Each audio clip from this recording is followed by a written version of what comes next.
The JBL Eon One Mk2 is a really cool battery-powered all-in-one sound system that I've found a lot of use cases for at our church.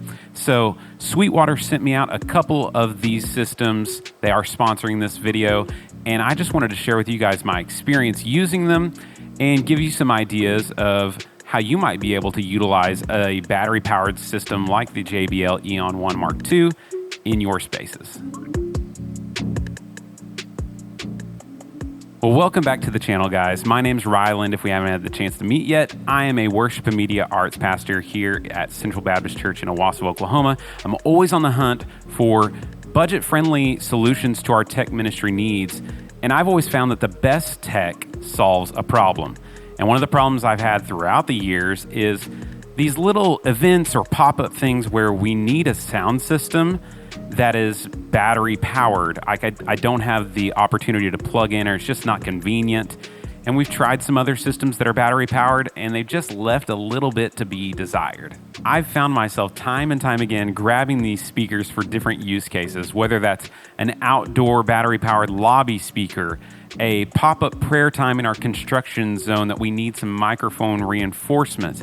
They really are a flexible and unique solution. So let's talk about the physical specs of these systems. The Eon One Mk2s are made up of a 10-inch sub that sits in your case here, and then you've got an 8-speaker array that attaches via the column extensions. So the first column extension is going to be your battery, and then you have a second one you can put in here that's not in currently, and then the speaker array sits on top of that. These subs will go down to 37 hertz, and the top's up to 20, and it really does have a great sound, because at the end of the day, that is an important aspect of a sound system, right? Like, how does it sound? So let me just let you listen to them a little bit. Now, it's through a stereo mic that's a high-quality mic, but if you're wearing headphones, maybe it'll give you an idea, and I'll come back and just tell you my opinions after you listen for a minute.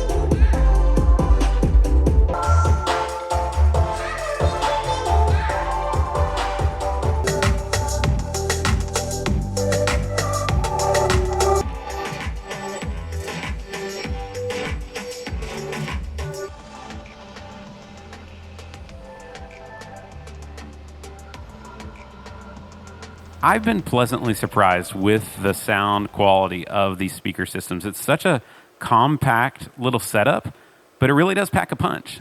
And one of the great features of these systems is that it has more than just a couple of inputs. You've actually got 5 inputs on board on the mixer on the back of these systems. You've got 3 combo jacks for mic and instrument input, and then 1 high Z 1/4 inch input. It also has an 1/8 inch input to connect devices to, or you can use the stereo Bluetooth functions. Not only that, it comes with some different effects and a lot of presets that you can use to get up and going quickly with different EQs and some limiting and just a lot of features packed into this little mixer. You got some bonus features like feedback suppression and some easy ducking things to where I could see this being utilized a lot. Let's say we're out dismissing for VBS and we got music playing, but then every once in a while we're going to pop on the mic and dismiss a kid. That music will automatically lower as the mic gets utilized. And now, stepping up to the plate, number 17, Ryland Russell, former state championship baseball player. That's right. Along with those input ports, you've got 2 USB ports that you can utilize for charging, which we've loved having for our little old iPhone that we're utilizing for playback on Sunday mornings outside. And you have phantom power on those first 2 channels of the mixer. Now, if you want to utilize 2 of these systems in combination for mains in a space, it does have an output, a loop out, that you can go over to your other system with and input on channel 1, and that has a discrete volume control.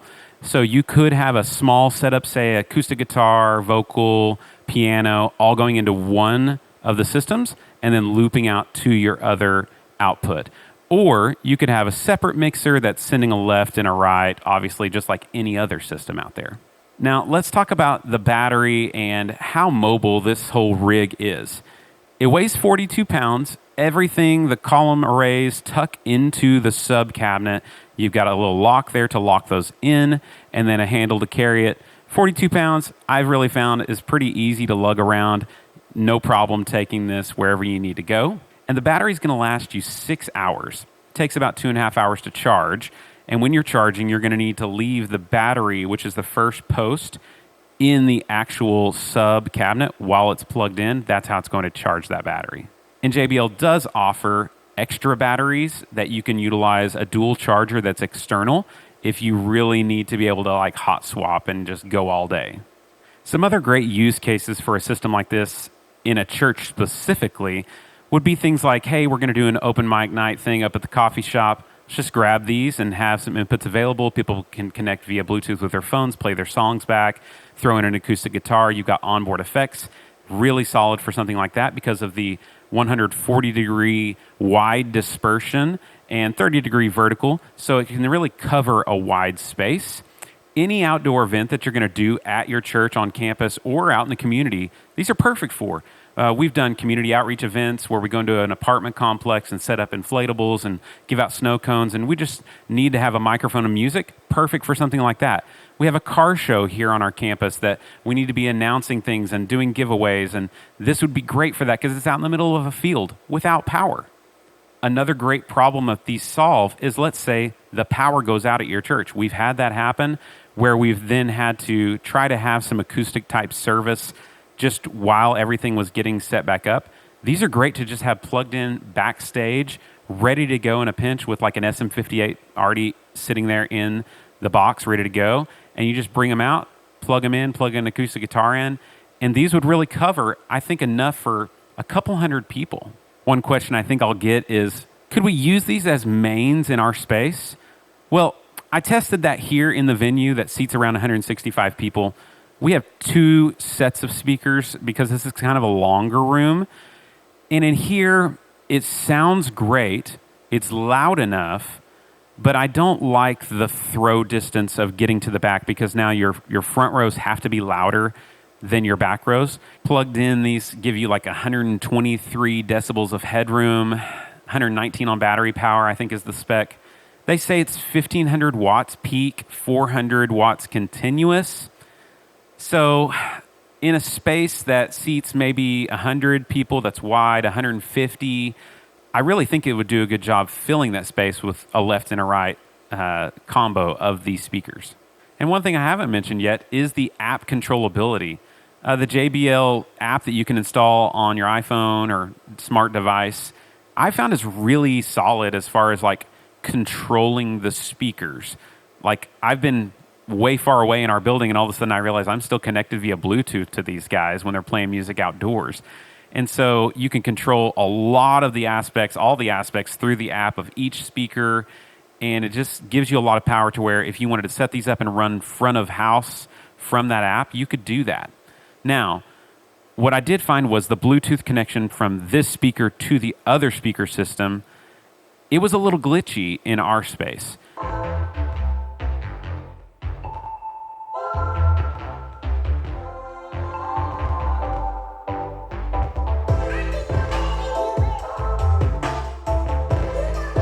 So I don't know that I would trust that. I would probably, if you're gonna run 2 systems, just hardwire them together.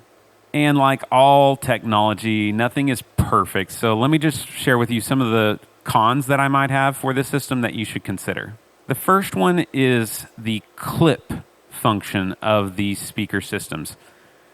It seems like, and I've updated the firmware, that the indicator for clipping or overdriving the system is set to be very sensitive. I've never actually heard these systems clip, no distortion, but you're going to want the mains all the way up at 100. That's just the way that these run. And then as you start bringing stuff up to where it's really bumping, you're going to see a red light on the front of these start pumping and a red light on the back saying you're clipping. I've turned off the limiting. I've turned on the limiting in different ways that you can set in the menus. Nothing really seems to affect it for me. I think it may just be like this false warning, really, that it's just trying to be extra protective. But just know that that is kind of like an annoyance. The other thing that's different about this system is the way that you utilize the mixer to set gain. There really is no traditional gain knob, and it's automatically detecting whether it should be instrument level or mic level for the input based on where it's coming in, the decibels. And so you can't really set that. And that can be a little weird because you may begin talking on a mic and it's, for the first time, not really loud. And then all of a sudden it comes in because it realizes and it switches it over to the mic style input. So that's a little weird, a little quirky. It could be a good thing if you're just sending this out with somebody to use for an outdoor event and they don't know anything about running audio. Then they just plug the mic in and, hey, look, it's working, and we just turn the volume up.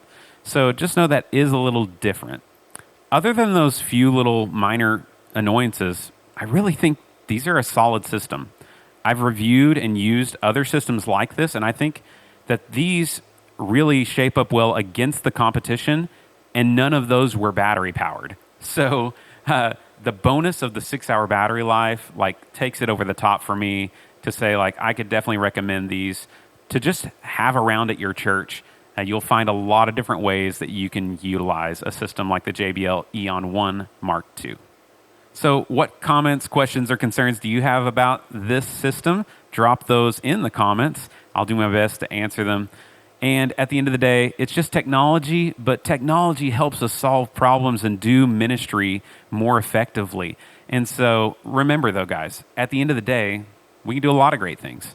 Let's remember to do it all for God's glory. We'll see you in the next one.